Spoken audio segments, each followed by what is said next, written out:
நான் C. Joseph Vijay எனும் நான்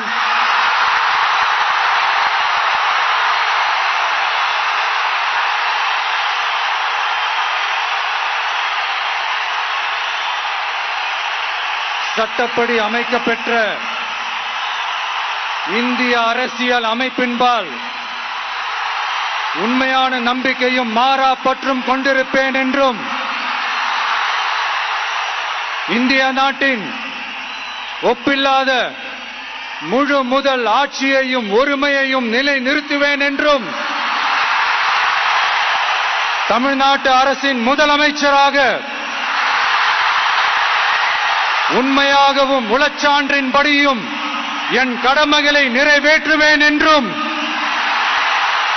அரசியல் அமைப்பிற்கும் சட்டத்திற்கும் இணங்க அச்சமும் ஒருதலை சார்பும் இன்றி விருப்பு வெறுப்பை விலக்கி பலதரப்பட்ட மக்கள் அனைவருக்கும் நேர்மையானதை செய்வேன் என்றும் ஆண்டவன் மீது ஆணையிட்டு உறுதிமொழிகிறேன்.